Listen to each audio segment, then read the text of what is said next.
प्रश्न क्रमांक संख्या 1 क्या है? अफ्रीका के निम्न में से किस देश से होकर मकर रेखा नहीं गुजरती है? मकर रेखा ट्रॉपिक ऑफ कैप्रिकॉर्न। तो मकर रेखा किस देश से होकर नहीं गुजरती है और अफ्रीका के पूछ रहा है ये।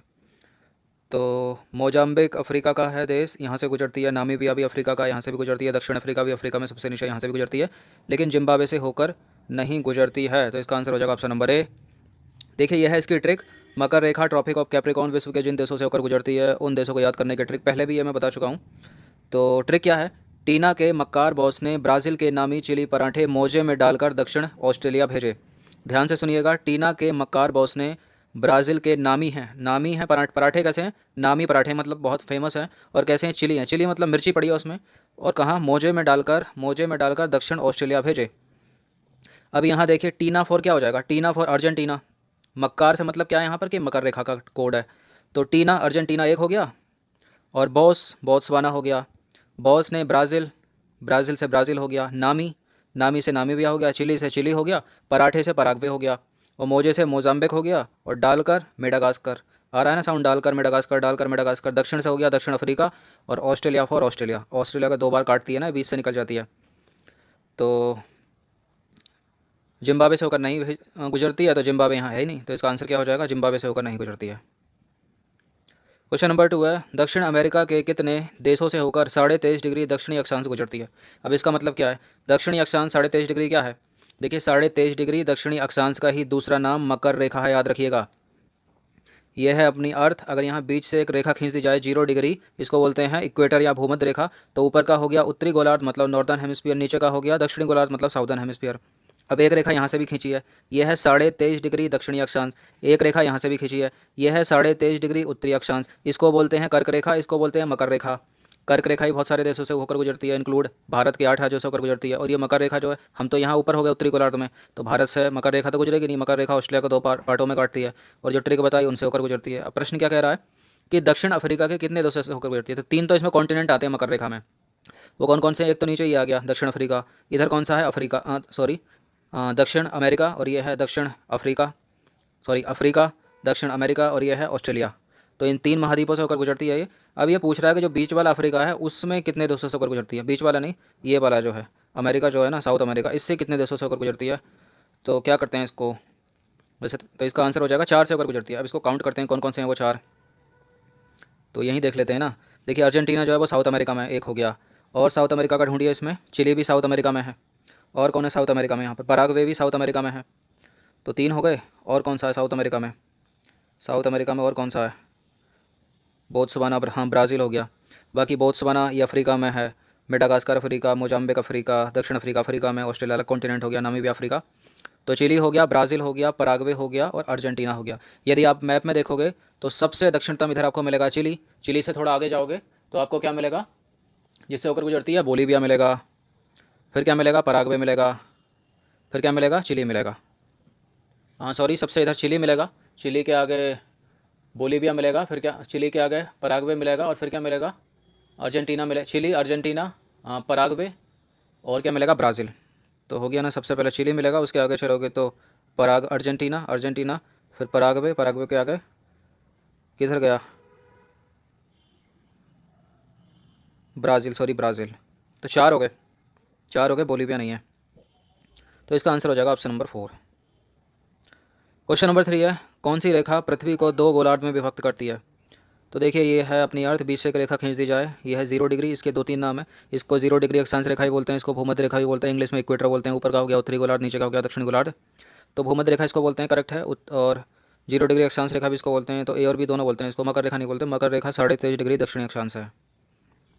क्वेश्चन नंबर 4 है, विश्व मानचित्र पर इन देशों को दक्षिण से उत्तर की ओर रखिए।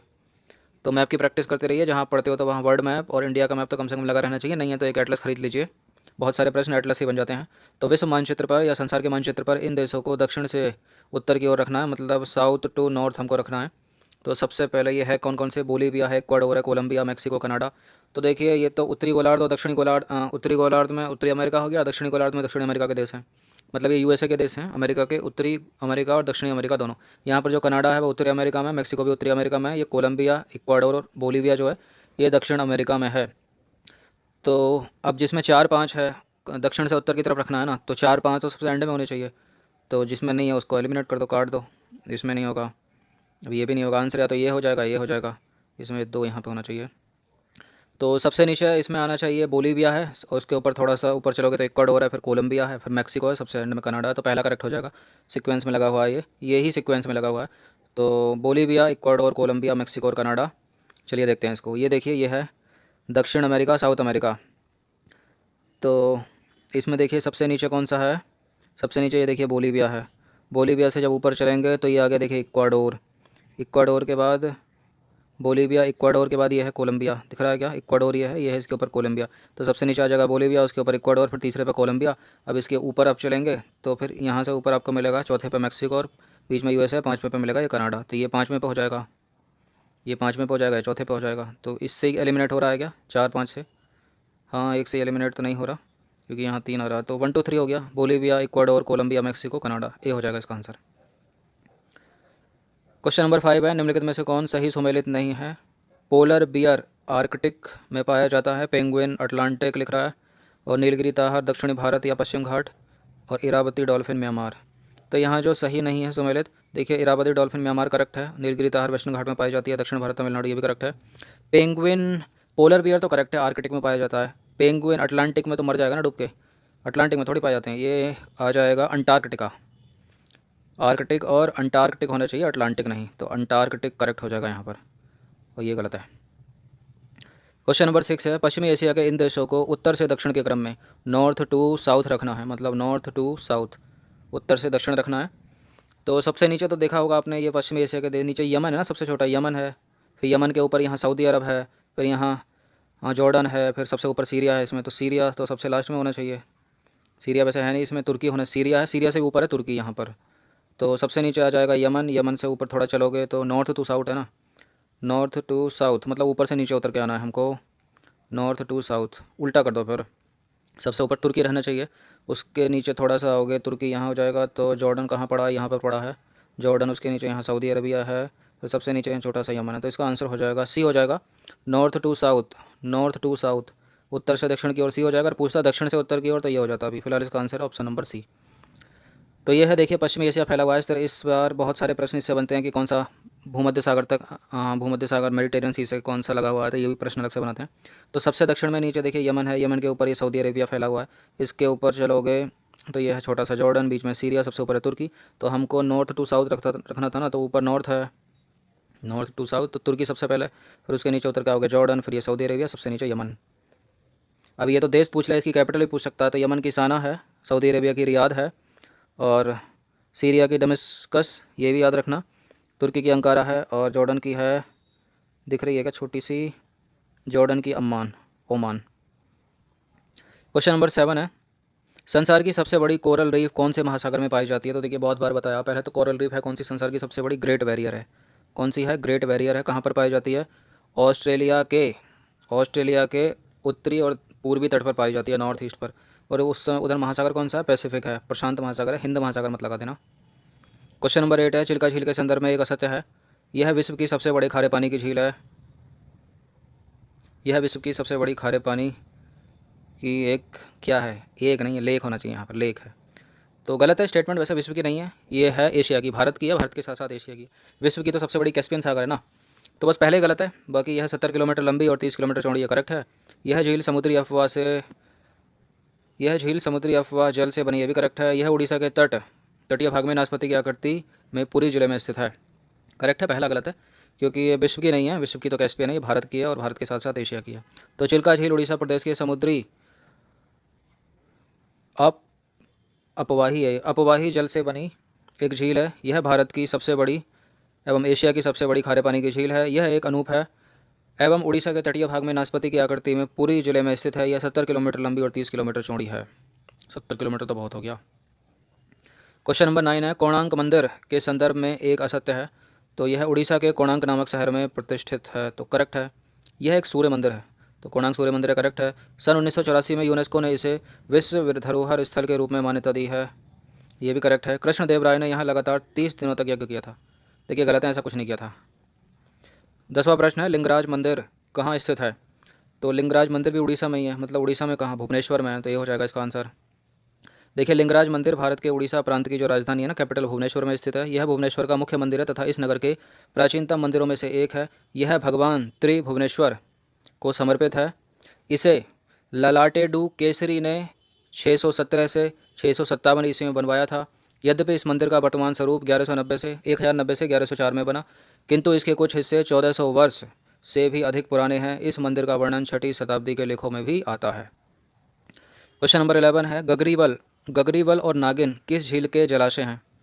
किस झील के जलाशय हैं गगरीबल और नागिन? तो ये डल झील के जलाशय हैं। किसके हैं? डल झील के जलाशय। तो देखिए, डल झील जो है वो श्रीनगर कश्मीर में एक प्रसिद्ध झील है। 18 किलोमीटर क्षेत्र में फैली हुई यह झील 3 दिशाओं से पहाड़ियों से घिरी हुई है। जम्मू कश्मीर की दूसरी सबसे बड़ी झील है ये, और इसमें स्रोतों से तो जल आता ही आता है, साथ ही कश्मीर घाटी की अनेक झीलें आकर इसमें जुड़ती हैं। इसके 4 प्रमुख जलाशय हैं, याद रखना। 4 प्रमुख जलाशय हैं जो हैं गगरीबल, और है नागिन, और है लोकूट डल, और है बोड डल। इनमें से कौन सा रासायनिक परिवर्तन है? भोजन का पचना रासायनिक परिवर्तन है, दूध से दही का बनना भी रासायनिक परिवर्तन है, अगरबत्ती का जलना रासायनिक परिवर्तन है, लोहे में जंग का लगना इसके अलावा रासायनिक परिवर्तन है। तो सारे के सारे रासायनिक परिवर्तन है, एक केमिकल चेंज है। तो देखिए, जब कोई पदार्थ किसी अन्य पदार्थ से मिलकर एक नया पदार्थ बनाता है, या कोई पदार्थ 2 या 2 से अधिक पदार्थों में वियोजित होता है, तो इसे रासायनिक परिवर्तन कहते हैं, मतलब केमिकल चेंज होते हैं। उदाहरण के तौर पर लोहे पर जंग लगना, अगरबत्ती का जलना, दूध का फटना, भोजन का पचना, ये सारे के सारे रासायनिक परिवर्तन है। अगर इसे आसान भाषा में समझें, मान लीजिए कोई 2 पदार्थ हैं, या कोई अपनी पदार्थ उसमें कुछ ऐसा चेंज हो जाए कि वो अपनी पुनः स्थिति में वापस नहीं आ पाए, तो वहाँ रासायनिक परिवर्तन होता है। जैसे लोहे में अगर जंग लग गई तो लग गई, फिर वो खराब हो गया ना, वापस थोड़ी आ जाएगा। दूध फट गया तो फट गया, वापस दूध तो बनेगा नहीं, दही बन गया। अगरबत्ती जल गई तो जल गई। भोजन का पच गया तो पच गया, वेस्ट है, मान लो आपने पराठा खाया, फिर वो क्या डंब बन गया, खाना खाया, कुछ भी खाया। क्वेश्चन नंबर 13 है, निम्नलिखित में से कौन भारत के राष्ट्रपति के प्रसाद पायंत्र हैं? तो केंद्र सरकार के मंत्रीगण राष्ट्रपति के प्रसाद पायंत्र हैं। नियंत्रक एवं महालेखा परीक्षक राष्ट्रपति के प्रसाद पायंत्र नहीं है। भारत के महान्यायवादी भी राष्ट्रपति के प्रसाद पायंत्र हैं। तो इसका आंसर हो जाएगा ऑप्शन नंबर डी, ए और सी दोनों। इसके अलावा भारत के प्रधानमंत्री भी राष्ट्रपति के प्रसाद पायंत्र है, और राज्य के राज्यपाल राष्ट्रपति के प्रसाद पायंत्र, याद रखना। क्वेश्चन नंबर 14 है, यदि आप भारत के नागरिक हैं, मानसिक रूप से स्वस्थ हैं और 25 वर्ष की आयु पूरी कर चुके हैं, कितने वर्ष की? 25 वर्ष की, तो आप भारत के राज्य क्षेत्र के अंदर किस पद पर जा सकते हैं? भारत का उपराष्ट्रपति तो आप नहीं बन सकते, क्योंकि इसके लिए आयु चाहिए आपको 35 वर्ष राष्ट्रपति उपराष्ट्रपति बनने के लिए। प्रधानमंत्री बिल्कुल आप बन सकते हो, अगर आप लोकसभा से हो तो 25 वर्ष चाहिए उसके लिए। पंचायत का सदस्य अध्यक्ष दोनों बन सकते हो, क्योंकि 21 वर्ष चाहिए। तो 2 के लिए एलिजिबल हो गए आप, बी के लिए भी हो गए, सी के लिए भी हो गए। इसका आंसर हो जाएगा डी, बी और सी दोनों। राष्ट्रपति उपराष्ट्रपति के लिए 35 वर्ष याद रखिएगा, और राज्यसभा का सदस्य बनने के लिए 30 वर्ष है। क्वेश्चन नंबर 15 है, वोट डालने के लिए 18 वर्ष है। किसी की जाति, उसका जन्म स्थान, उसका धर्म, उसका मूल वंश, उसका लिंग आदि के आधार पर उसके साथ मतभेद नहीं किया जा सकता। कौन से संविधान में वर्णित है? कौन से संविधान के अनुच्छेद में वर्णित है? तो देखिए, अनुच्छेद 17 में तो होगा नहीं, क्योंकि इसमें अस्पृश्यता का अंत किया जाता है। अनुच्छेद 18 में भी नहीं होगा, इसमें उपाधियों का अंत किया जाता है। अनुच्छेद 14 में कानून के समक्ष समता समानता है। अनुच्छेद 15 में होगा, इसके ऊपर मूवी भी बनी है हाल ही में, जिसमें मुख्य भूमिका में थे आयुष्मान खुराना। आर्टिकल 15। तो भारतीय संविधान का अनुच्छेद 15 ये कहता है कि आप किसी के जन्म स्थान, उसके धर्म, उसका मूल वंश, उसकी जाति के आधार पर, उसका लिंग के आधार पर आप उसके साथ मतभेद नहीं कर सकते। क्वेश्चन नंबर 15 है, करोगे तो सुप्रीम कोर्ट चला जाएगा। क्वेश्चन नंबर 16 है, भितरकनिका राष्ट्रीय उद्यान भारत के किस राज्य में स्थित है? तो भितरकनिका राष्ट्रीय उद्यान जो है भारत के उड़ीसा राज्य में स्थित है। इसका आंसर हो जाएगा ऑप्शन नंबर डी। तो भितरकनिका राष्ट्रीय उद्यान भारत में उड़ीसा के केंद्रपाड़ा जिले में स्थित एक राष्ट्रीय उद्यान है। इस उद्यान में भितरकनिका सदाबहार का 672 वर्ग किलोमीटर का क्षेत्र शामिल है। कितना? 672 वर्ग किलोमीटर। यह एक सदाबहार दलदल है जो ब्राह्मणी, वैतरणी और धामरा नदियों के मुहाने पर स्थित है। यह राष्ट्रीय पार्क भितरकनिका वन्य जीव अभ्यारण्य से घिरा हुआ है। बहुत बार पूछा, यूपीएससी में भी यह प्रश्न पूछा जा चुका है कि जो ये है भितरकनिका वो क्या है, तो ब्राह्मणी और वैतरणी का डेल्टा है, इस तरह से पूछा है। क्वेश्चन नंबर 17 है, इंद्रावती राष्ट्रीय उद्यान भारत के किस राज्य में स्थित है? तो इंद्रावती राष्ट्रीय उद्यान जो है वो छत्तीसगढ़ में है। कहाँ पर है? छत्तीसगढ़। इसका आंसर हो जाएगा ऑप्शन नंबर ए। तो इंद्रावती राष्ट्रीय उद्यान छत्तीसगढ़ राज्य का प्रसिद्ध उद्यान तथा पर्यटन स्थल है। यह उद्यान छत्तीसगढ़ का एकमात्र टाइगर रिजर्व है। ध्यान दीजिएगा, एकमात्र टाइगर रिजर्व है इंद्रावती राष्ट्रीय उद्यान छत्तीसगढ़ का। यहाँ जो जीव जंतु पाए जाते हैं ना, वो जंगली भैंस आपको यहाँ पर मिलेगा, बारहसिंगा मिलेगा, बाघ, चीता, नीलगाय, सांभर, जंगली कुत्ता भी देखने को मिलेगा, जंगली सुअर भी, उड़ने वाली गिलहरी भी यहाँ पर है, शाही है, बंदर है, लंगूर है आदि, ये सारे जीव जंतु इनके अलावा भी यहाँ पर पाए जाते हैं। क्वेश्चन नंबर 18 है, बोंडला वन्य जीव अभ्यारण्य कहाँ पर स्थित है? तो नागालैंड में नहीं है, सिक्किम में नहीं है, मणिपुर में नहीं है, यह है गोवा में। तो इसका आंसर हो जाएगा ऑप्शन नंबर बी, बोंडला वन्य जीव अभ्यारण्य जो है गोवा में है। तो हाल ही में गोवा के नए राज्यपाल बने सत्यपाल मलिक। गोवा की कैपिटल क्या है? पणजी। पणजी है मांडवी या मंडोवी या महादाई नदी के पास, मतलब के समीप, याद रखना उसको, या स्थित किनारे। क्वेश्चन नंबर 19 है, कतरनी अभयारण्य स्थित है। कतरनी अभयारण्य की बात हो रही है, कतरनी राइस की बात नहीं हो रही है। कतरनी अभयारण्य जो है वो उत्तर प्रदेश में स्थित है। इसका आंसर हो जाएगा ऑप्शन नंबर बी, बिहार लगाकर गलत मत कर दीजिएगा। तो कतरनी अभयारण्य बहराइच जिला उत्तर प्रदेश में भारत नेपाल सीमा पर तराई वाले क्षेत्र में स्थित है। इस अभयारण्य की स्थापना सन 1976 में हुई थी। कब हुई थी? 1976 में।